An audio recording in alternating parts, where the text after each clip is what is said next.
નમસ્તે વિદ્યાર્થી મિત્રો, નીલકંઠ વિદ્યાલય ઓનલાઈન એજ્યુકેશનમાં આપનું હાર્દિક સ્વાગત છે. ચાલો, ધોરણ 8 વિષય ગણિત ચેપ્ટર નંબર 11 માપન. એમાં આજે ચેપ્ટર નંબર 11 લેક્ચર નંબર 2. પહેલા લેક્ચરમાં આપણે થોડીક થિયરીનો અભ્યાસ કર્યો હતો, એટલે કે પરિમિતિ અને ક્ષેત્રફળ એની આપણે સમજૂતી મેળવી હતી. એની વ્યાખ્યા પણ આપણે તમને લખેલી આપેલી હતી. એ ઉપરાંત પરિમિતિ અને ક્ષેત્રફળના જે સૂત્ર છે, એટલે કે ચોરસનું, લંબચોરસનું, વર્તુળનું, બરાબર, ચતુષ્કોણનું, આ બધી આપણે પરિમિતિ અને ક્ષેત્રફળના સૂત્ર શીખેલા હતા. ચાલો, આજે આપણે લેક્ચર નંબર 2 માં પ્રયત્ન કરો પાઠ્યપુસ્તકમાં પાના નંબર 170 એમાં આપણે જોઈએ એ નીચે આપેલા આકારોને બોક્સમાં આપેલા ક્ષેત્રફળ સાથે યોગ્ય રીતે જોડો. હવે આપણે ક્ષેત્રફળના સૂત્ર, એટલે કે ચોરસ હોય, લંબચોરસ હોય, તેનું આપણે સૂત્ર શીખી ગયા છીએ. ચાલો, પહેલી આકૃતિ તમે જુઓ તો આકૃતિમાં જો તમને ખ્યાલ આવશે કે આકૃતિ સમાંતર બાજુ ચતુષ્કોણ, બરાબર, સમાંતર બાજુ ચતુષ્કોણની છે. તો સમાંતર બાજુ ચતુષ્કોણનું ક્ષેત્રફળનું સૂત્ર આપણે શીખી ગયા છીએ કે પાયો અને પાયા ઉપરનો વેધ. તો આપણે ક્ષેત્રફળ શોધવાનું છે, અને આકૃતિ તમે જુઓ તો આકૃતિમાં જો તો ખ્યાલ આવી જશે કે સમાંતર બાજુ ચતુષ્કોણની આકૃતિ છે. ચાલો, સૂત્ર ક્ષેત્રફળ શોધવાનું છે, એટલે ક્ષેત્રફળનું સૂત્ર સમાંતર બાજુ ચતુષ્કોણનું ક્ષેત્રફળ બરાબર b ગુણ્યા h. b એટલે કે પાયો, બરાબર.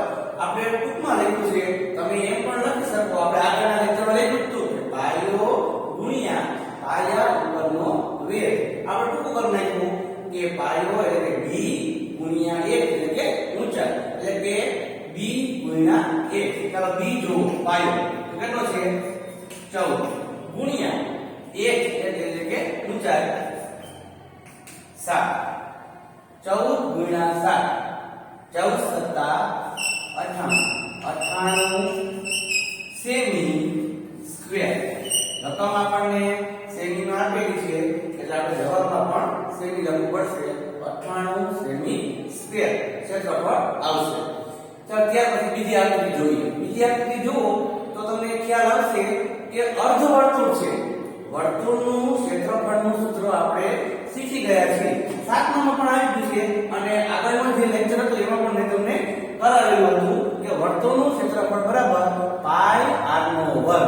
હવે અહીંયા અર્ધવર્તુળ છે, બરાબર. તો અર્ધવર્તુળનું સૂત્ર એ જ રીતે, પણ એમાં એટલું એડ થશે 1/2, એટલે કે અર્ધવર્તુળ. ચાલો, અર્ધવર્તુળનું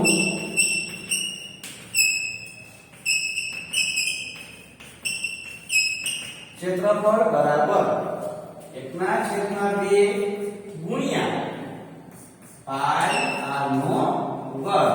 પાઈ r નો વર્ગ આપણે શીખી ગયા છે સૂત્ર. અર્ધવર્તુળ છે એટલા માટે અડધું વર્તુળ એટલે 1/2.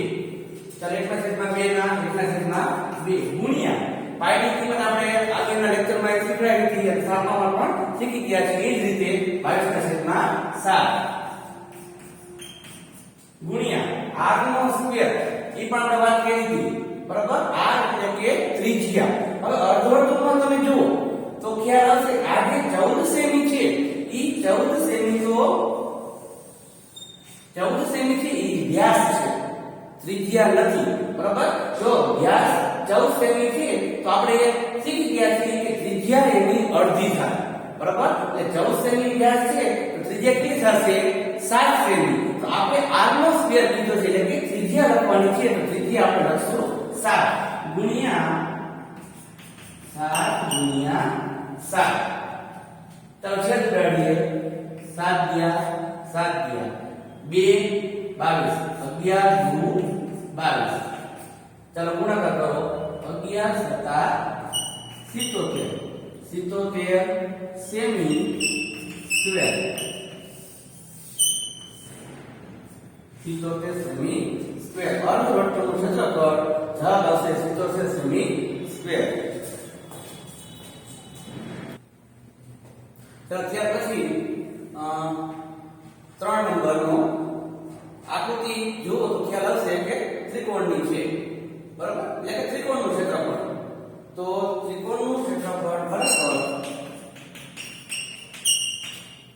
ત્રિકોણનું ક્ષેત્રફળ બરાબર 1/2 ગુણ્યા b ગુણ્યા h, એટલે કે 1/2 ગુણ્યા પાયો ગુણ્યા પાયા ઉપરનો વેગ. એ આપણે આગલા લેક્ચરમાં શીખી ગયા છે.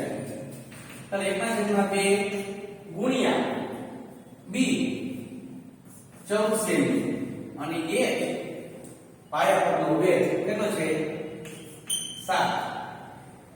ચાલો છેદ ઉડાડી 2 સત્તા ને 14, 7 વધ્યા બંનેનો ગુણાકાર કરી 7 49 સેમી સ્ક્વેર. ત્રિકોણનું ક્ષેત્રફળ 49 સેમી સ્ક્વેર. તો ત્યાર પછી આકૃતિ નંબર 4. આકૃતિ જો ખ્યાલ આવશે લંબચોરસ છે, બરાબર? લંબચોરસનું ક્ષેત્રફળ નું સૂત્ર, તો લંબચોરસનું ક્ષેત્રફળ બરાબર b ગુણ્યા h, એટલે કે લંબાઈ ગુણ્યા પહોળાઈ. લંબાઈ ગુણ્યા પહોળાઈ. લંબચોરસનું ક્ષેત્રફળ બરાબર લંબાઈ ગુણ્યા પહોળાઈ. લંબાઈ ગુણ્યા પહોળાઈ લખો તો પણ ચાલે, અથવા 1 ગુણ્યા 2 લખો તો પણ ચાલશે. ચાલો લંબાઈ 14 સેમી ગુણ્યા 7 સેમી. 14 से 7 નો ગુણાકાર 14 સત્તા 98 સેમી સ્ક્વેર. લંબચોરસનું ક્ષેત્રફળ બરાબર 98 સેમી સ્ક્વેર. ચાલો ત્યાર પછી 5મી આકૃતિ ચોરસ, બરાબર? ચોરસનું ક્ષેત્રફળ. ચોરસનું ક્ષેત્રફળ બરાબર લંબાઈ ગુણ્યા લંબાઈ, એટલે કે l ગુણ્યા l. ચાલો ચારે બાજુ સરખી જ હોય. 7 સેમી ગુણ્યા 7 સેમી.